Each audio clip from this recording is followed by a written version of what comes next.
We continue to follow breaking news out of Agawam, where a fire at the landfill near Bonnie's Island has been burning all afternoon, continuing to burn and sending plumes of heavy smoke into the air.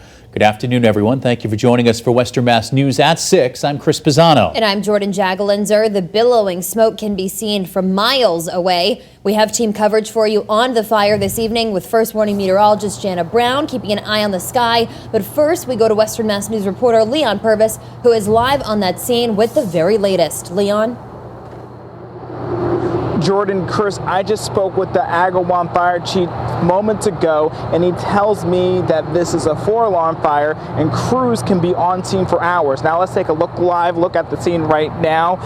Mostly smoke coming from the landfill behind me. You do see some flames in the background, as you can see that dark smoke, which now we're located in Agawam. It's on the West Springfield line, and I can tell you, you can see and smell the smoke from miles away. Fire crews first arrived here on scene around 1 this afternoon. 11 different departments. This is a multi-department operation that is expected to go on for hours into the night. I spoke with the Agawam fire chief by phone a short time ago. Here's what he had to say. At this time, it is contained, but we are dealing with this on a minute-by-minute basis. It's still very much burning in a significant fashion. Stay with Western Mass News all night long as we bring you the very latest, both on air and online. Live in Agawam, Leon Purvis, Western Mass News. Leon, thank you. And our team coverage continues now with meteorologist Jana Brown. She joins us now with how today's winds are making an impact. Jana?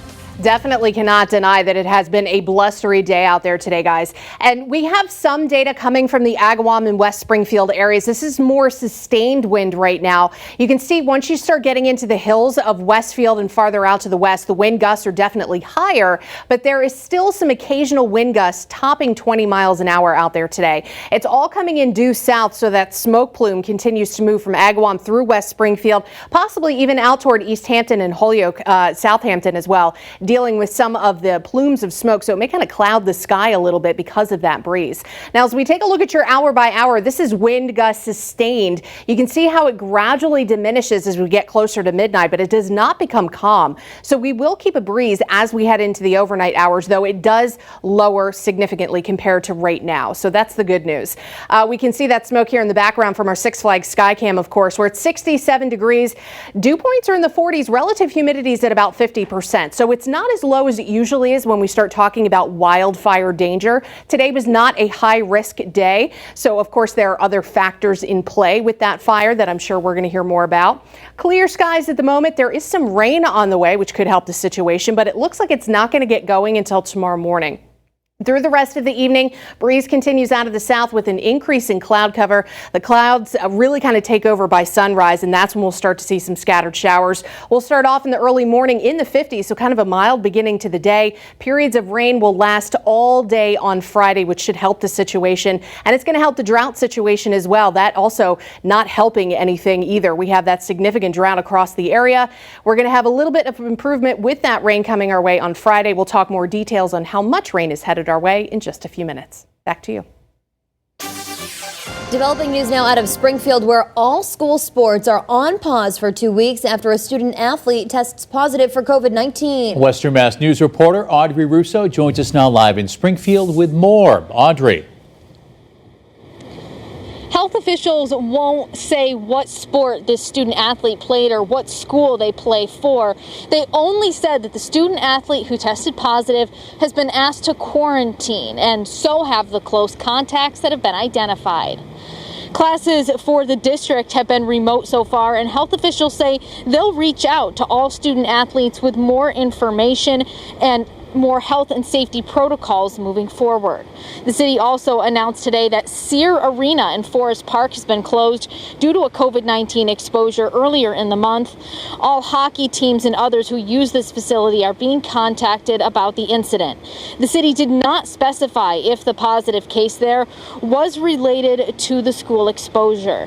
And now this all comes as Springfield has been labeled a high-risk community for weeks now at at this point. This is on the state's COVID-19 case tracking map. It's being labeled a high-risk area. Now, we spoke with Springfield's health officials, and they say that it's mostly younger people who are continuing to catch the virus. We have a wide range of ages, but the majority of the cases that we are seeing are in our younger population. So we need to get that message to young people. This virus does impact you.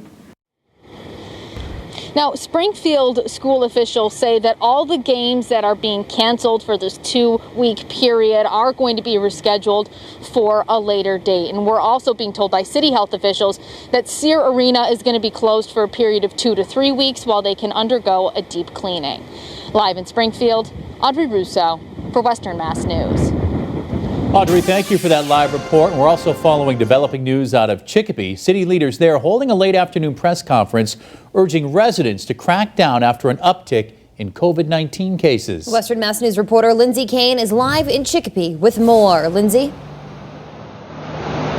In Jordyn, city officials say cases are on the rise because residents are more relaxed and not taking the proper precautions. City officials say gatherings seem to be the driving force with the increase in coronavirus cases. Please be very sensible with your decision making. We could potentially expose our residents to the second wave of this virus, and that's where our concern is. Very resilient as a community.